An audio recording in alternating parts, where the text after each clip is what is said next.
Blog Talk Radio.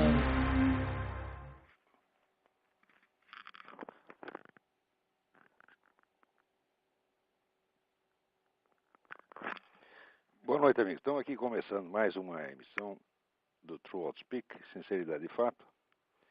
Como sempre, vou começar lendo aqui o editorial do Diário do Comércio, que eu acabei de enviar para lá. O título é Por Baixo da Mesa. Irmão siamês do desconstrucionismo, o multiculturalismo é assim definido por um professor uspiano. Abre aspas. Não tem sentido falar de verdade tout court, só de verdade para um determinado grupo cultural. O multiculturalismo apregoa uma visão caleidoscópica da vida e da fertilidade do espírito humano, na qual cada indivíduo transcende o marco estreito da sua própria formação cultural e é capaz de ver, sentir e interpretar por meio de outras apreciações culturais. O modelo humano resultante é tolerante, compreensivo, amplo, sensível e fundamentalmente rico. A capacidade interpretativa, de observação e até emotiva se multiplica. Fecha aspas. Isso foi escrito por Roberto Fernandes no artigo Multiculturalismo Intelectual, revista da USP de junho a agosto de 1999. Qualquer pessoa que saiba ler e não tenha passado pela USP percebe que o projeto multiculturalista, assim definido, e essa definição não diverge de outras tantas que circulam nos meios universitários, se estrangula a si próprio no bercinho.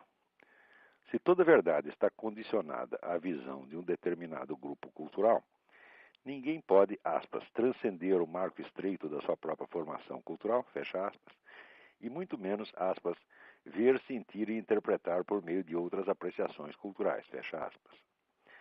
Se alguém consegue saltar por cima das fronteiras culturais, é porque há uma verdade acima de todas elas e essa verdade é acessível à inteligência humana. O multiculturalismo consiste, portanto, em fazer na prática aquilo mesmo que na teoria ele proclama ser impossível. É um caso extremo de paralaxe cognitiva, em que o sujeito afirma precisamente o contrário daquilo que o seu próprio ato de afirmar demonstra da maneira mais patente. É o deslocamento radical entre o eixo da experiência intelectual efetiva e o da construção teórica supostamente baseada nela. A incongruência é tão patente, tão grosseira, que não posso acreditar seja filha da distração gerada no leito das meras coincidências. Com efeito, a contradição aí embutida só permanece levemente camuflada pelo fato de que seus polos se situam em planos diferentes, a teoria e a prática. O estudante, portanto, só pode continuar envolvido nessa prática se for induzido a jamais confrontá-la com a teoria, isto é, se ele se tornar incapaz de cotejar a expressão verbal da teoria com o conteúdo teorético afirmado implicitamente pela prática. Dito de outro modo, o adestramento no multiculturalismo consiste em habilitar o aluno para se persuadir de que sabe alguma coisa sempre que não sabe o que está fazendo com ela. O multiculturalismo é uma técnica de autoembotamento intelectual baseada na estimulação contraditória rotinizada. Não tem sentido, portanto, discuti-lo como teoria nem como prática. Só o que cabe é revelar o ardil psicológico por trás da articulação de ambas e, em seguida, denunciar o conjunto como aquilo que é, um instrumento de dominação criado para transformar milhões de universitários em idiotas militantes, hipnotizados e postos a serviço de seus professores. Às vezes fico até consternado de ver o esforço que brilhantes intelectuais conservadores, como o nosso José Guilherme Melchior, despenderam em impugnar ideias esquerdistas. Ser bem-sucedido nesse esforço não significa nada quando as ideias não valem por si e são só a camuflagem de alguma operação mais discreta. Se um vizinho safado vai jogar baralho na sua casa com a intenção de ficar passando a mão na perna da sua esposa por baixo da mesa, não é vantagem nenhuma você vencê-lo no jogo.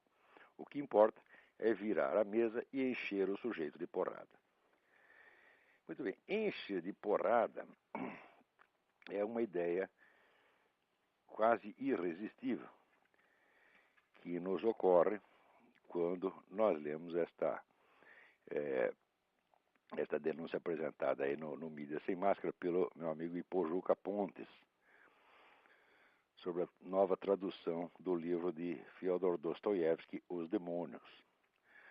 Os Demônios é um dos melhores romances já escritos no universo e uma obra absolutamente indispensável para a compreensão do mundo moderno. Nela, Dostoiévski, que era um sujeito que tinha a prática dos movimentos revolucionários subversivos por ter participado deles, mostra o modus operandi, né, desses movimentos e, de fato, profetiza todo o desenvolvimento posterior do estado de coisas na Rússia, com a revolução, o advento do comunismo, o genocídio, etc, etc. Ora, o tradutor, um tal de seu Paulo Bezerra, que é um camarada que estudou na União Soviética no tempo do comunismo, o que já é altamente suspeito, porque nós sabemos que todas essas bolsas de estudo que eram distribuídas às centenas, às milhares aqui no Brasil, para estudar na União Soviética, eram tudo coisa da KGB. Então, quer dizer, o currículo desse homem já não o recomenda muito. Mas esse o Paulo Bezerra, na apresentação que ele faz do livro, ele procura dar a ideia de que Dostoiévski não está denunciando o comunismo, apenas o stalinismo. Eu digo, ora, peraí, Dostoiévski não era tão profeta assim. Quer dizer, para prever que dentro do fenômeno geral chamado comunismo ia aparecer especificamente uma variante chamada stalinista. Não, ao contrário, vamos dizer, o mal, a brutalidade, a má intenção que ele denuncia são do movimento socialista em geral, do movimento materialista, do movimento revolucionário em geral. Ele está falando contra todo mundo, anarquista, socialista, comunista, todo mundo. E o sujeito tenta aqui, vamos dizer, limpar a barra do movimento comunista e aproveita para falar do mal do George Bush. Quer dizer, o George Bush então seria culpado de todo o mal que está sendo denunciado pelo Dostoiévski.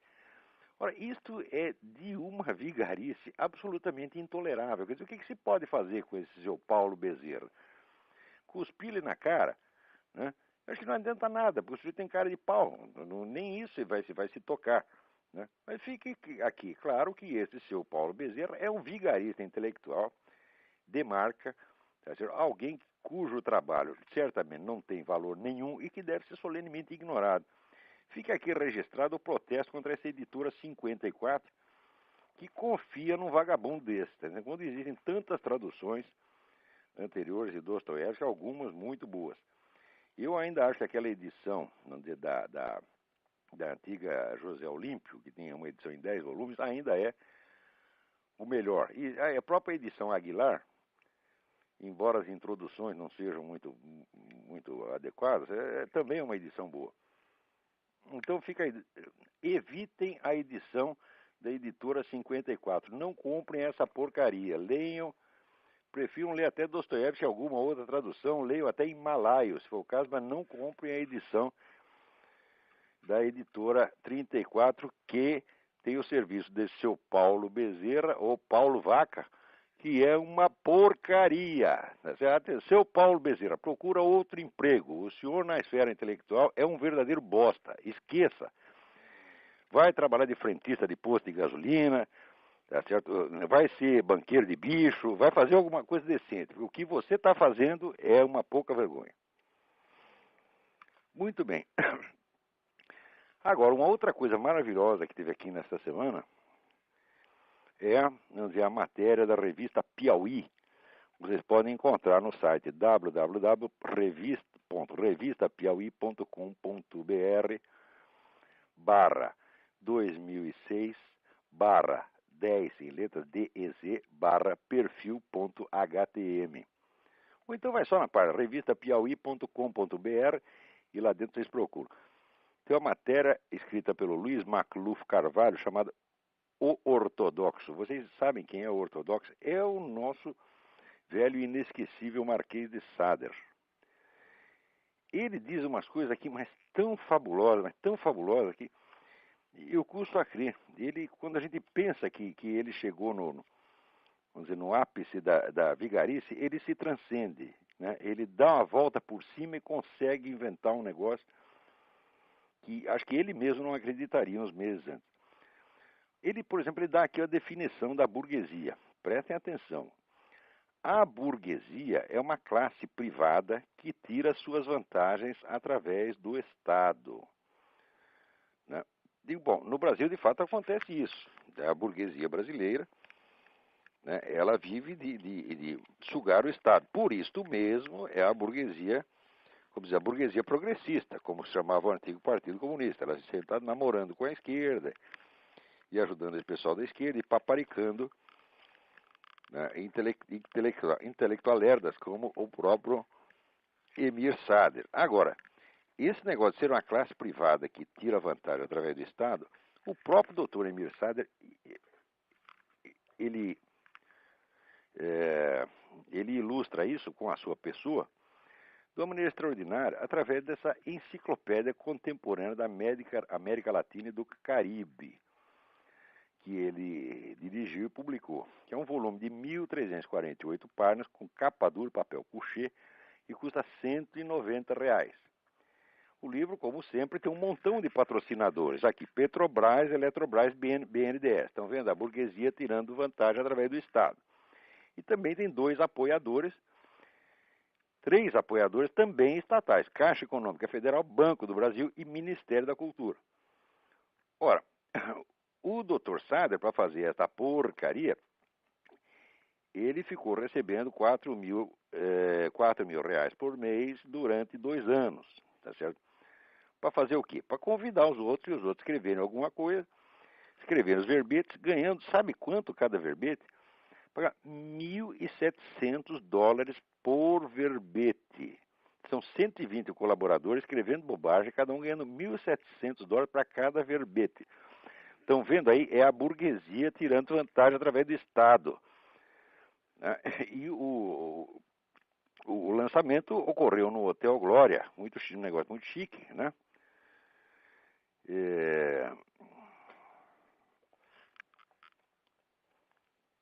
E tá aqui, o livro saiu com 1.040 fotos, 136 tabelas. Essa enciclopédia é irmã gêmea daquele famoso Dicionário Crítico do Pensamento da Direita, que também foi obra desse mesmo grupinho, também paga a peso de ouro por essas mesmas entidades estatais, Petrobras, Banco do Brasil, etc, etc, que está aí para alimentar com dinheiro público essa corja de vagabundo, que não entendem absolutamente nada desse assunto. No caso do dicionário, isso ficou demonstrado com evidência. Eu considero esse dicionário um crime. Eu acho que todos os autores e colaboradores dessa porcaria tinham que estar na cadeia, tá certo? Eu já demonstrei que isso foi uma falsificação propositada, quer dizer, um show de ignorância e de má-fé, assim, suficiente para acabar com a carreira desses caras.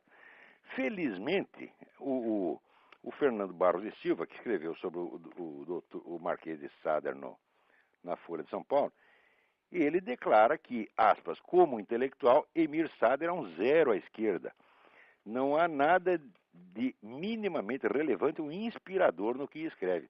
Aqui eu tenho que protestar. O Marquês de Sader é minha inspiração constante. Ele é muito inspirador. Tá certo? Não posso aceitar essa declaração do Fernando Barros de Silva. Agora, eu achei mais lindo o comentário do próprio Emir Sader com relação ao que o Fernando escreveu dele.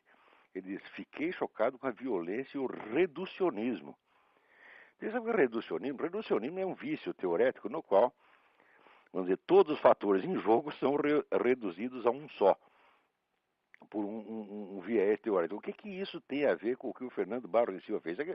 O Marquês, ele não sabia.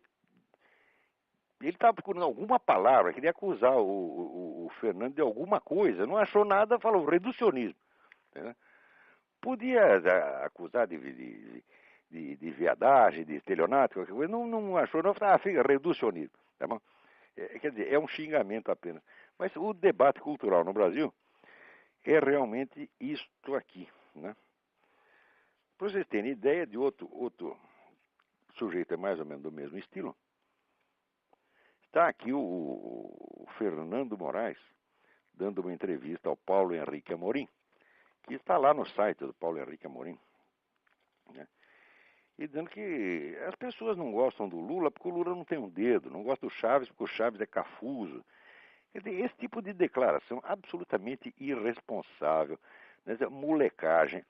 Note bem, e com esse negócio da burguesia que tira vantagem através do Estado, o próprio Fernando Moraes é um exemplo. O Fernando Moraes, que vive aí para escrever livro fazendo apologia de comunista, inclusive o amigo dele, o Fidel Castro, né? O homem é um filho de banqueiro, tá certo? Que ainda vive, né, no meio editorial, tem todas as vantagens. Quer dizer, qualquer livreco que ele pretenda escrever, o livreco já recebe adiantamentos milionários, né? Depois tem um aparato monstruoso para fazer o lançamento, né? E de vez em quando, eu não sei, mas eu acho que ele ainda tem algum patrocínio também. É uma coisa. E quando escreve um livro como essa Olga, que depois ficou demonstrado que a história que ele apresentou na Olga era totalmente furada, que a Olga, na verdade, a Olga Benário era, de fato, não era uma militante idealista, né? Apenas era uma agente do Serviço Secreto Militar Soviético, né? O homem, quando vê que a história dele foi desmentida, ele não se desmente, não. Ele continua lá impávido, colosso, fumando seus charutos cubanos. É um sujeito que está sempre feliz, é um sujeito muito simpático. No tempo que eu trabalhava com ele, eu considerava até meu amigo, não considerava mau sujeito, não. Mas acontece que esta vigarice esquerdista é sempre obra de sujeito simpático. Não é todo mundo, né, na esquerda que tem essa cara de cu que tem o Emir Sader, entendeu? Tem pessoas simpáticas ali também. E o Fernando Moraes é um sujeito de uma simpatia aliciante, né? Mas isso não lhe dá o direito de escrever tanta mentira, tá certo? E de ainda ficar rindo em cima, né, da mentira que escreveu. Enquanto isso, né, estão lá, chegam aí as notícias de que mais 3 mil militares venezuelanos estão se instalando na Bolívia, além de outros tantos cubanos, né? E o Chávez está passando lá para os bolivianos todos os fuzis velhos, que não precisa mais, porque ele comprou esse monte de fuzil Kalashnikov, então sobrou, né, o fuzil velho para os índios, né? Para os índios ir na frente e morrer primeiro, evidentemente. Os bolivianos, todo trouxa, eles vão dar a cara a tapa para promover a ascensão do chavismo no continente, né? Ali no YouTube você pode encontrar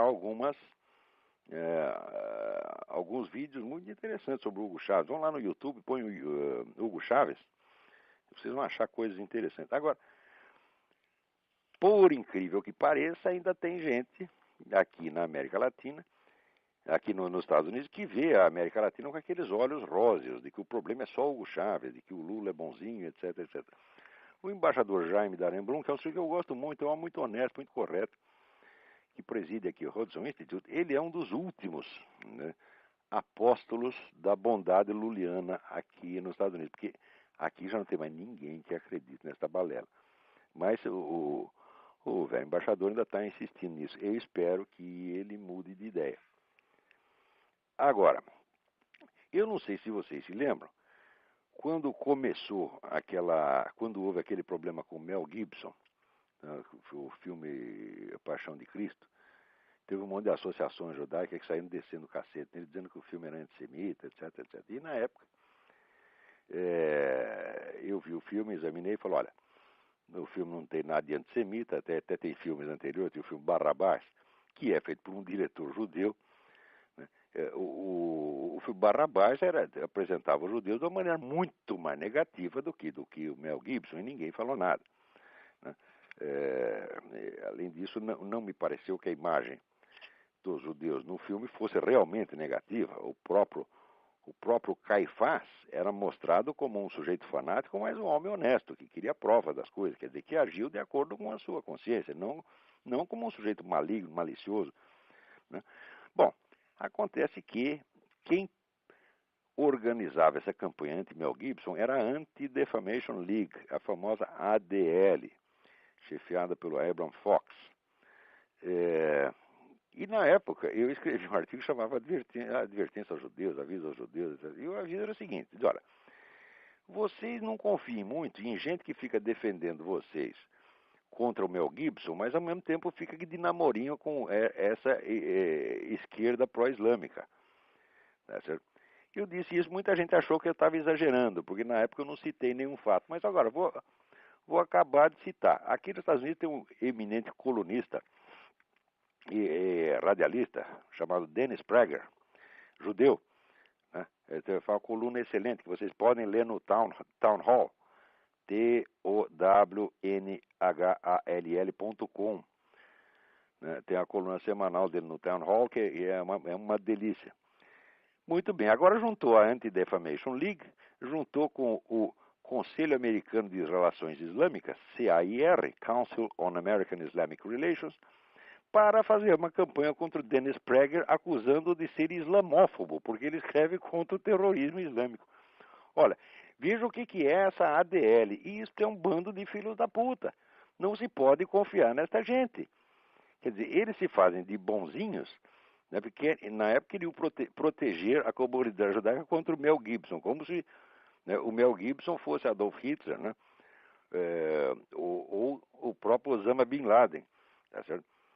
E por baixo ficam fazendo, né, ficam de namorico com esse Council on American Islamic Relations para difamar um dos melhores jornalistas judeus dos Estados Unidos, que é o Dennis Prager, de acusá-lo de islamofobia.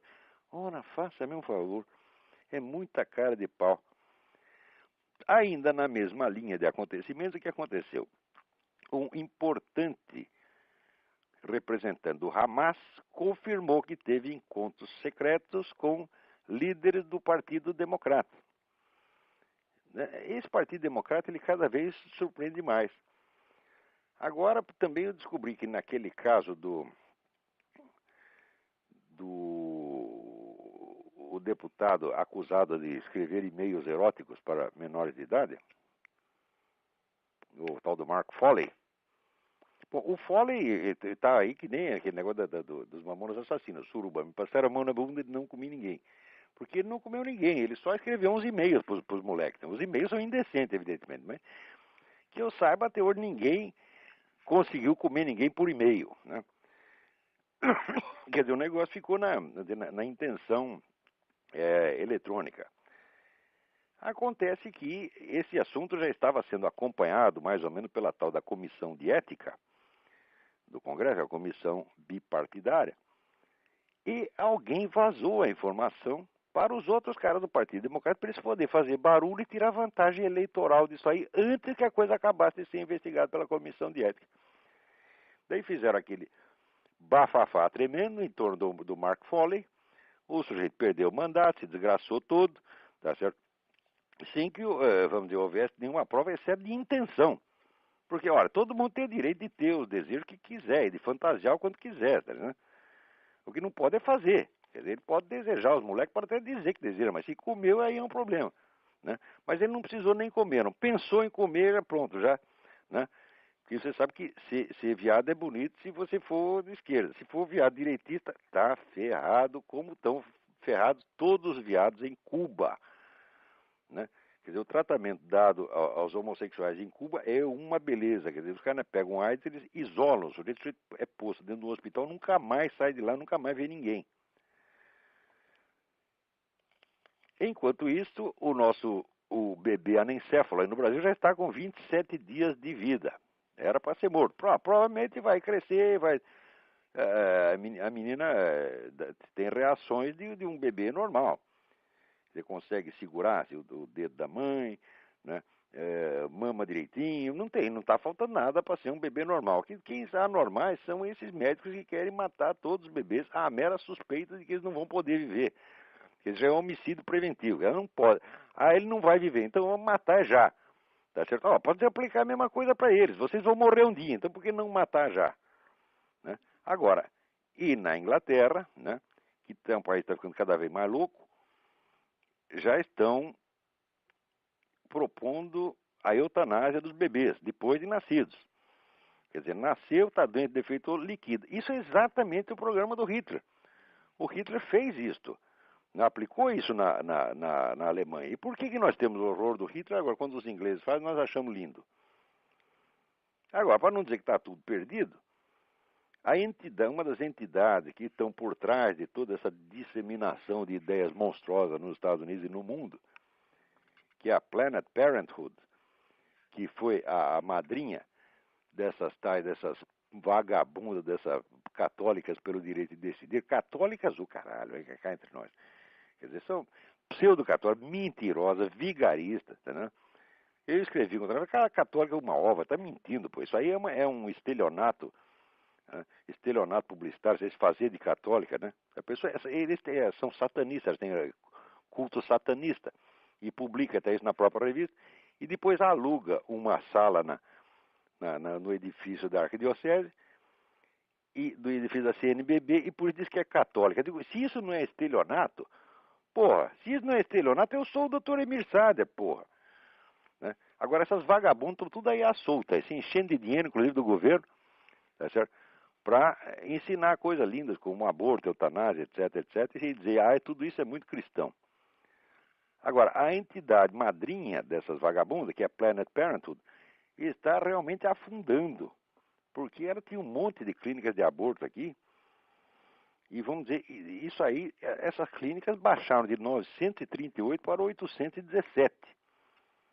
Quer dizer que essa entidade está sendo abalada aqui. É claro que o motivo disso é essas campanhas feitas agora pelos cristãos para alertar as pessoas quanto às atividades desse tipo de entidades. Isso aí está funcionando. Né? Também, para não dizer que está tudo perdido, na Áustria, que Áustria? Na Austrália, um pastor protestante foi para a justiça e ganhou o direito. Veja você, tem que ir para a justiça para testar esse direito. Ganhou o direito de comparar o cristianismo com o Islã vantajosamente para o cristianismo. Antes não podia, só podia ser ou igual, ou então a favor do Islã. Se é a favor do cristianismo é crime. Daí ele conseguiu entrar na Suprema Corte e ganhou o direito de dizer que a religião dele é melhor que a religião dos outros. Ora, em princípio, você ter uma religião é você achar que essa religião é melhor que a do outro, senão você estaria na do outro, porra. Né? Quer dizer, por que você está numa determinada religião se ela é igualzinha à do vizinho? Se ela não vale nem um pouco mais que a do vizinho, o que você está fazendo lá? Né? Quer dizer, ter uma religião é achar que ela é superior, evidentemente. Agora, se acontece você ser cristão, então não pode dizer isso. Ora, agora, aqui nos Estados Unidos está começando uma campanha muito interessante feita pela minha amiga Mila Ketty. A Mila morou muitos anos no Brasil, fala português direitinho e tal, mas é americana. Então, e ela uma vez descobriu na biblioteca infantil, lá que os filhos dela costumavam frequentar, descobriu um número anormal de obras pornográficas, né, que ensinavam coisas maravilhosas, né,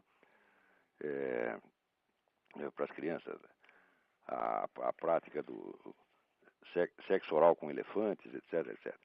Então, daí ela protestou e ninguém fez nada. Não, isso aí é a liberdade de informação, as crianças têm que ter acesso à informação. Bom, primeiro, quer dizer, a liberdade de informação certamente não pode ser a mesma para o cidadão no pleno uso dos seus direitos e o menor de idade. Mas eles se recusaram a enxergar essa diferença. Estava fazendo de conta que não estava entendendo. Daí ela descobriu que a mesma coisa acontecia numa outra biblioteca, e na outra, e na outra, e na outra, e na outra. E hoje podemos praticamente assegurar que existe uma política intencional de alimentar as bibliotecas infantis com material pornográfico para pôr merda na cabeça das criancinhas. E a Mila foi a pessoa que descobriu sozinha esse negócio e começou então a fazer uma campanha. Deu até uma entrevista no rádio outro dia, e ela está fazendo um site, ela publica um newsletter, que vocês também podem pegar na internet, no seguinte endereço, www.plan2succeed, plan, P-L-A-N, to, é o número 2, Succeed, succeed.org/grassroots, GRASSROOTS.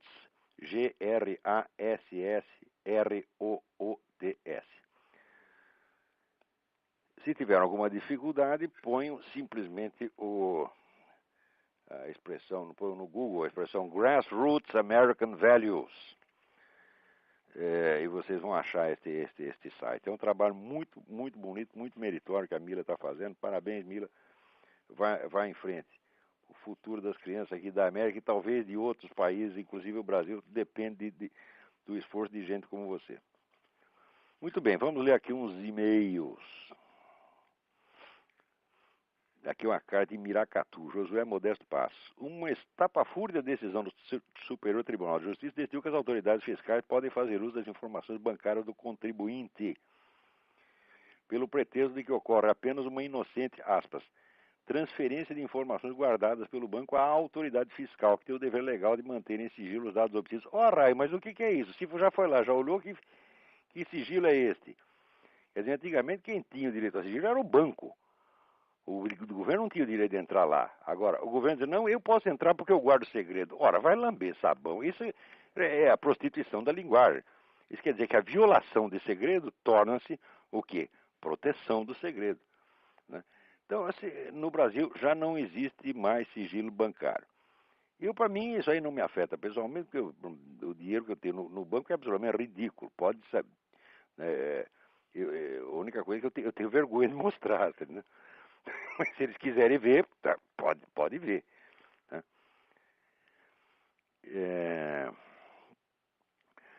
Outra aqui, Alfredo Andreasa. Ele quer mais alguma dica de livro a respeito da educação liberal. Aqui, Alfredo, procure na internet os livros do padre James Schall, Schall.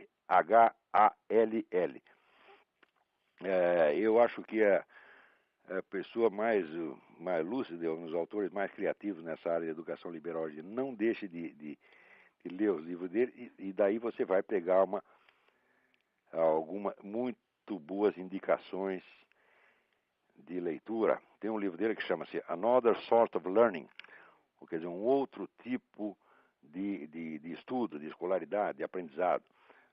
Não perca esse livro, e os outros do padre James Schall também. Vamos lá.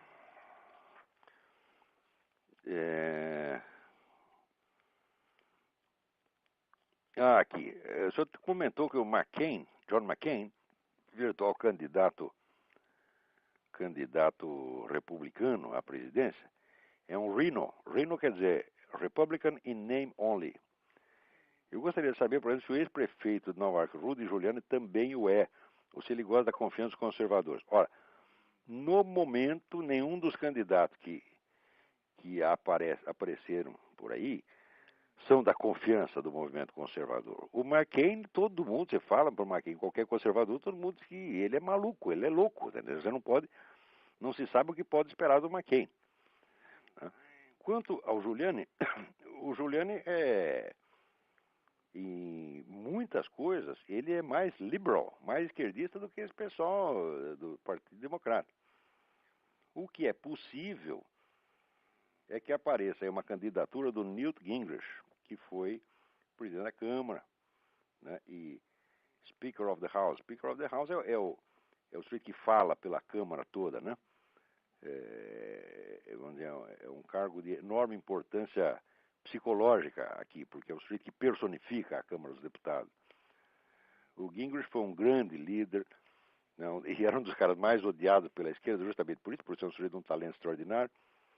Acabou de escrever um livro, né, mostrando as marcas profundas do cristianismo na origem do Estado americano. E está surgindo um zum agora de que talvez ele seja um candidato. Né?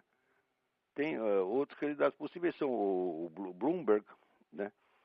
Mas o Bloomberg é meio picaretão. E o governador Romney, que é um bom sujeito, mas tem esse negócio de ser mormon, né? Todo mundo acha que mormon é maluco, né? Porque o sujeito ter uma esposa já é loucura. Ter 4, 5, 6, 15, ele é doido. Então, ninguém quer saber do Romney, todo mundo gosta dele. Mas votar, não. Muito bem, vamos ver outra carta aqui. Essa aqui é muito interessante. Ah, do mesmo Josué. Eu deveria ter sido aluno do Dalmo da Lara em 1994, quando estava no primeiro ano da Faculdade de Direito da Universidade de São Paulo. Mas se a memória não me trai, ele compareceu 3 ou 4 vezes durante os 2 semestres de Teoria Geral do Estado e deixou a cadeira nas mãos de um auxiliar que só sabia falar da mudança do paradigma epistemológico da teoria do Estado. Numa das poucas vezes que compareceu, o Dalari falou a nós, calouros, que não tinham nenhum conhecimento do processo penal, que Orestes Quercia tinha sido absorvido de várias acusações criminais porque o Ministério Público, em vários casos, tinha descrito certos fatos na denúncia, mas havia dado capitulação errada ao que descreve. Quer dizer, errou no botar os números dos capítulos. Trocou, quer dizer, denuncia um crime e pede condenação por outra. Né? Foi somente no 4º ano do curso de Direito que pude descobrir que a capitulação dada pelo Ministério Público na denúncia é irrelevante. Importa apenas que os fatos sejam corretamente narrados. Mas é evidente, porque o juiz não é obrigado, né, a condenar o réu por aquele preciso crime que está denunciado. Eu mesmo fui testemunha no processo, onde o sujeito tinha batido na mulher, o cara bateu tanto que 6 meses depois, quando teve a primeira audiência, a mulher ainda está de cara amassada. E ela fez uma queixa de agressão e o juiz trocou para tentativa de homicídio, o que, aliás, era óbvio. Quer dizer, a denúncia não tem nada necessariamente a ver com quer dizer, a sentença não está vinculada à definição do crime dado na denúncia. Quer dizer, nem isso o Dalari sabe. Eu acho que esse Dalari não sabe coisíssima nenhuma. Esse é um picaretão. Vamos lá.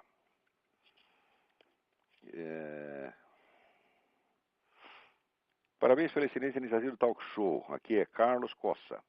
Parece-me que as ideias de Lino LaRouche influenciam grande parcela das Forças Armadas brasileiras e alguns importantes setores da América Latina. Depreendi que você não se opõe inteiramente a algumas interpretações assumidas por ele, mas que se opõe a muitas suas ideias. Você poderia esclarecer sua posição em relação às ideias defendidas por esse autor? Bom, muito bem, eu não tenho um posicionamento geral contra o Lino LaRouche, mas só quanto aos pontos que eu conheço. Por exemplo, no livro The Science of Christian Economy, eu acho que ele inverte toda a história ocidental, ao dizer que na Renascença houve umas vitórias dos malvados aristotélicos contra os coitados dos platônicos. Eu digo, isso aí é só você ler um pouco, você vê que a ideia platônica, né, das formas matemáticas, estava ali no fundo da cabeça de todo mundo. Galileu, Newton, etc, etc. E que os preceitos da metodologia aristotélica em ciências naturais eles foram abandonados praticamente até o século XX. O Lino LaRouche, ele é um sujeito que ele está contra esse esquema globalista porque ele tem o seu próprio esquema globalista, né? E embora as revistas dele deem muitas informações importantíssimas, o quadro geral da interpretação é errado. Por quê? Porque ele é um ser doutrinário, ele não é alguém que está tentando interpretar a realidade. Ele já tem uma doutrina pronta. Essa doutrina é de que os estados nacionais são a coisa mais maravilhosa que existiu no mundo. E olha, Estado nacional é uma coisa que surgiu recentemente na história. Os estados europeus surgiram aí a partir mais ou menos da época da Renascença. Né? Quer dizer, eles também não são a solução definitiva para a humanidade. Não são valores eternos, né? E ele é a favor do Estado Nacional porque ele é um discípulo do economista alemão Liszt, que é a favor, vamos dizer, do Estado fechado, protecionismo, etc, etc. Isso é tudo uma série de ideias um pouco rígidas e fora lugar, né?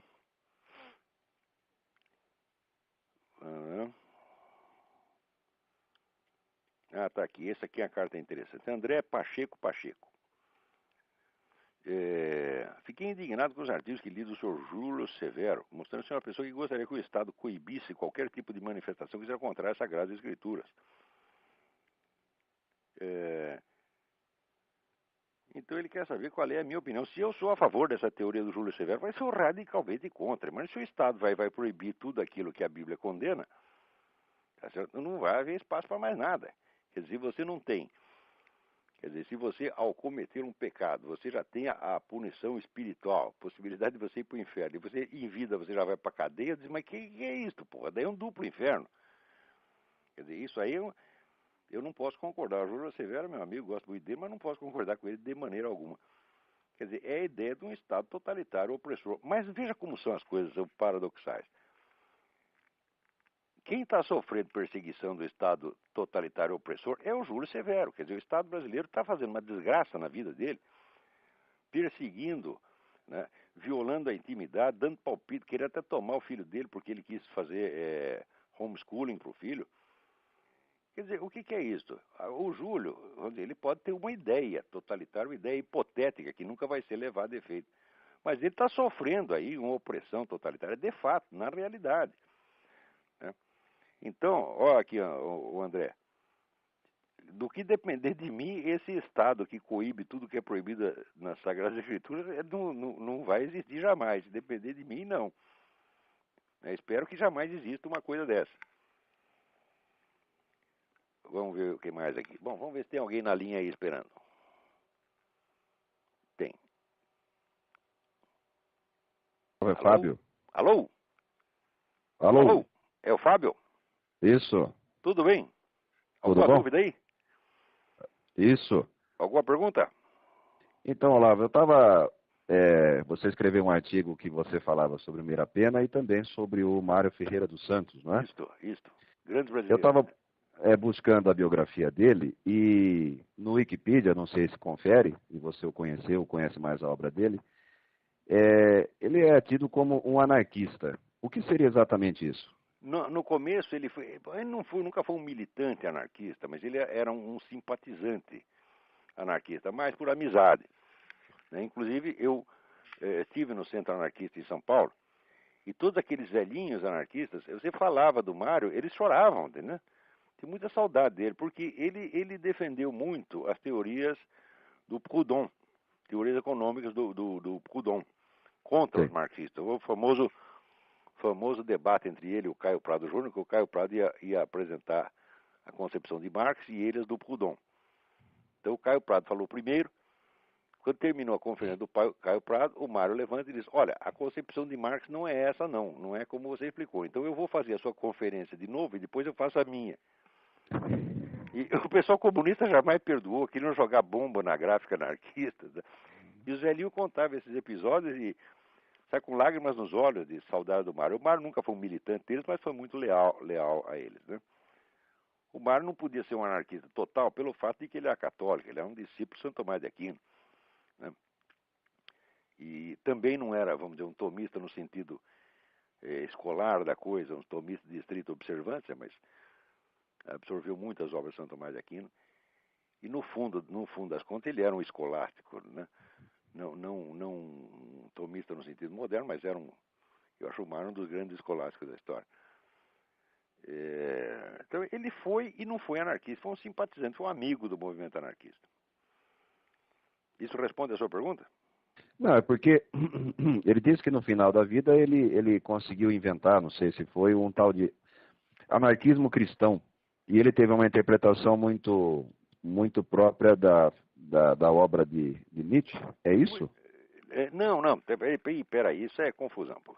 No início da vida, o Mário foi um grande estudioso e comentarista de Nietzsche. Escreveu um livro muito sugestivo chamado O Homem que Nasceu Póstumo. Porém, esta fase nietzschiana, ele conserva tudo aquilo. A interpretação que ele fez, tem uma edição que ele fez da Zaratustra, com um comentário simbólico, que é uma verdadeira maravilha. Tudo isso se conserva dentro do pensamento do Mário. Mas o que ele fez depois é um edifício tão gigantesco que o pobre Nietzsche se perde ali no meio, você está entendendo? Quer dizer, o Mário como comentarista de Nietzsche é uma coisa, e o Mário como filósofo plenamente realizado é outra coisa completamente diferente. Transcendeu aquilo infinitamente. O pensamento do Nietzsche no fim da vida não tem mais importância nenhuma para ele. Não que ele o renegasse, não precisa renegar. O Mário era o homem da dialética. Dialética portanto, que joga com os contrários e tenta absorvê-los numa construção, numa visão superior. Entendeu? Como o conhecimento da obra do Mário é muito deficiente, as pessoas às vezes É que nem aquele negócio do elefante, que um pega a perna e diz que é um poste, o outro pega a tromba e diz que é uma cobra, tá vendo? O mar é grande demais, é maior do que muitos elefantes. Então, o pessoal se confunde às vezes. Por isso mesmo é que quando eu fiz essa edição anotada da Sabedoria das Leis Eternas, eu fiz questão de colocar na introdução a estrutura geral que o Mário havia planejado para a sua própria obra. Ele não expõe essa estrutura em parte alguma, né, mas a gente percebe pelas dicas que ele enuncia aqui e ali do plano que ele está seguindo, eu consegui montar a estrutura inteira do que ele chamava de enciclopédia das ciências filosóficas. É só tendo essa estrutura total em vista que você entende o pensamento do Mário. Fora disso, não, o pessoal vai ficar reparando um detalhe no outro, sobretudo vai querer defini-lo por categorias que não são as dele. Quer dizer, não tem o menor sentido você tentar definir o conjunto da filosofia do Mário a partir do viés político. Isso é impossível. Mas no Brasil, como ninguém... O brasileiro não tem capacidade para esse negócio de metafísica, de epistemologia, entendeu? Mas então ele quer reduzir tudo a uma questão política, entendeu? Então olha por esse prisma e quer explicar tudo por isso aí. Assim não dá para fazer. O Mário é um filósofo, vamos dizer, um filósofo original só pode ser entendido dentro dos seus próprios termos. Quer dizer, com a hierarquia temática que ele propõe. Agora, querer catalogar politicamente de maneira prévia, isso aí é coisa de gente que é idosa, tá entendendo? Não sei se isso te explica. Isso explica, porque tem muita Porque coisa o fato de interessante existirem dele. elementos anarquistas coexistindo com elementos cristãos não quer dizer que ele fez um anarquismo cristão, você tá entendendo? Quer dizer, a filosofia do Mário é uma coisa gigantesca, como a obra de Aristóteles. Você tem todas as dimensões ali. Ali dentro cabe tudo. Tá certo? Mesmo porque a pretensão do Mário era fazer o que ele chamava de mateses. Mateses é o conjunto, vamos dizer, das teses afirmadas pela totalidade da filosofia ao longo de todo o seu desenvolvimento. Ele achava que era possível expressar isso, expressar num discurso unificado. Isso aí, de maneira que a filosofia do Mário Ferreira não fosse propriamente a filosofia do Mário Ferreira, mas uma espécie de unidade transcendente das filosofias. Num projeto desta abrangência, você querer classificar como anarquismo cristão, então, é besteira. É besteira. Não se define a filosofia de um grande filósofo pela filosofia de um outro, e muito menos pela filosofia de alguém pequenininho, tá entendendo? Isso não se faz. Isso vamos dizer, é simples erro de interpretação. Por Certo. preguiça de apreender o conjunto. Tem Deu um pra outro. explicar? Oi? Tem um outro aspecto da obra dele que ele Peraí, fala tem sobre. mais gente na fila. Então vamos lá, eu vou desconectar aqui. Então pode ficar a sua pergunta para a próxima? Tranquilo. Fica na mão aí, fica na linha aí que se eu acabar a outra pergunta e tiver tempo, nós voltamos aí. Beleza. Alô? Alô? Quem está na linha? Alô? Olá, Tá horrível essa ligação, tá muito barulho. Diga. eu não sei, estou aqui pesado, deve ter algum problema. Bom, eu gostaria de parabenizar pela Não estou iniciativa. entendendo uma palavra que você diz, muito barulho. Tenta a conexão de novo, tá muito ruim. Vou voltar lá pro Ok. Fábio. Alô, Fábio? Alô? Muito bem, a ligação estava muito ruim, eu não sei por que isso acontece.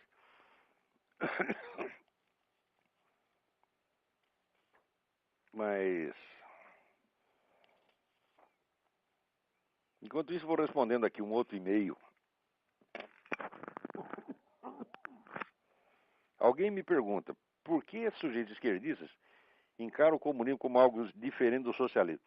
Encaram como diferente do socialismo porque são ou ignorantes ou sem vergonha. Porque comunismo é apenas o nome do estágio final do socialismo. Comunismo nunca existiu, só o que existiu na variedade de socialismo. Socialismo soviético, socialismo social-democrático sueco, socialismo fabiano, etc, etc. Quer dizer, só existiu o socialismo. A gente usa comunismo assim até por um exagero, entendeu? Agora, os caras querem dizer que, assim, querem dar a ideia de que comunismo é uma coisa ruim e socialismo é bom. Eu digo, mas isso é uma maravilha. Isso aí é a mesma coisa que dizer que Beelzebub é melhor que Satanás. É exatamente a mesma coisa. Inclusive, na sua versão mais adocicada, que é a social-democracia europeia, outro dia eu estava comentando aqui aquela descoberta do escritor Vladimir Bukovsky de que a KGB financiava todos os jornais, os principais jornais social-democratas da Europa, durante a década de 70. Então, agora, o sujeito quer se prevalecer de uma diferença de palavras para dizer que uma coisa é malvada e a outra é boazinha, isso aí é fraude. Comunismo não existe, só o que existe é socialismo. Outro dia, inclusive, o José Justo Tavares escreveu uma coisa dizendo o seguinte: olha, eu fui social-democrata minha vida inteira, mas estou acabando de descobrir que isso só serve de instrumento para o comunismo. Eu digo, descobriu a pólvora. Muito bem. E eu acho que hoje não dá mais tempo de fazer nada. O negócio aqui tem um monte de e-mails, mas já esgotou. Vamos ver se tem mais alguém na linha aí. Vamos ver. Alô? Alô, quem está na linha aí? Oh. Alô? Olavo, sou eu mesmo que continuei na linha. Então, vamos ver, você tinha outra pergunta. Então, eu queria que, se possível, você explicasse melhor o que é, na visão do Mário Ferreira dos Santos, a invasão vertical. E se isso tem a ver com a rebelião das massas do Ortega Gasset. É exatamente o mesmo processo. Só que ele usou vamos dizer, uma expressão que tinha sido criada pelo Walter Rathenau. Walter Rathenau era ministro da Economia da Alemanha que foi assassinado por um anarquista. Quer dizer, ele sentiu invasão vertical dos bárbaros exatamente, ele sentou em cima dela, por assim dizer, né? Mas o processo é mais ou menos o mesmo, quer dizer, é um processo de barbarização. Existem vários livros importantes sobre isso já no começo do século. Você tem o do Ortega Gasset, A Rebelião das Massas, é sobre isso. Você tem o livro do Julian Benda, da Trahison de Klerk. Você tem o livro do Jan Huizinga, o grande historiador holandês, o livro que se chama Nas Sombras do Amanhã, existe uma tradução portuguesa. Você tem o próprio livro do René Guénon, A Crise do Mundo Moderno, também sobre o mesmo processo, só que visto de outra maneira. Mas esta ideia, vamos dizer, de uma barbarização do Ocidente, que hoje está diante da nossa cara, a hora que você vê que um tipo como Emir Sader é aceito como intelectual, fala, aí acabou. Na hora que você vê o sujeito escrevendo que Dostoiévski é anti-Bush, acabou. Quer dizer, nós estamos em plena barbárie, evidentemente. Né? Quer dizer, o sujeito vai usar até vamos dizer, as maiores criações culturais da humanidade, vai distorcer completamente para fazer daquilo um instrumento de uma propaganda política vulgar. Quer dizer, quando chega aí, você vê que a ideia de cultura superior, por exemplo, no Brasil não tem mais cultura superior. O Brasil chegou a ter um rudimento de cultura superior que foi absolutamente esmagado a partir da década de 80, tá certo? E substituído por essa propaganda comunista grosseira. Então, eram coisas que esse pessoal todo dizia que ia acontecer, que na época parecia exagerado. Você vê que a rebelião das massas, quando você lê hoje, parece até adocicada perto do que a gente vê que está acontecendo. Então, mas esse mesmo processo de imbecilização brutal que houve, vamos dizer, em escala menor, houve na Alemanha na década de 30, a Alemanha é uma espécie de laboratório, quer dizer, em escala pequena. O que aconteceu na Alemanha, e que hoje você acompanha, por exemplo, no livro do Karl Kraus, é o que você vê em escala mundial hoje. E praticamente não tem ninguém resistindo contra ele. Na Europa ninguém resiste. Aqui nos Estados Unidos tem muita resistência. Claro, a América pertence a outro ciclo. Quer dizer, a América não foi totalmente afetada por isso. Foi só, digamos, 40% da área cultural afetada por essa coisa. Mas o resto do mundo caiu na mão da barbárie já há que tempo. Vale a pena ressaltar que... Oi? Diga. Não, é só ressaltar esse Paulo Bezerra, ele é o tradutor de praticamente todas as obras do Dostoiévski aqui no Brasil. Da editora consultei 54? Agora na 34, né? 34, 54, 74? Então, tanto faz, né? Sei lá o que é. Olha, se a editora tiver número, for 54, o número terminar em 4, não compre. Procure a antiga edição da José Olímpio, que é muito boa. Aham. E que em sebo você vai encontrar muito barato. Ótimo. Né? Então, acabou o nosso tempo, estamos aqui encerrando o programa. No dia 25 nós vamos ter o programa normalmente às 8 horas. Né? Aí vocês já terão terminado o seu almoço de Natal. À noite estarão prontos para ouvir as más notícias. Tá bom? Então, até a semana que vem. Muito obrigado a todos.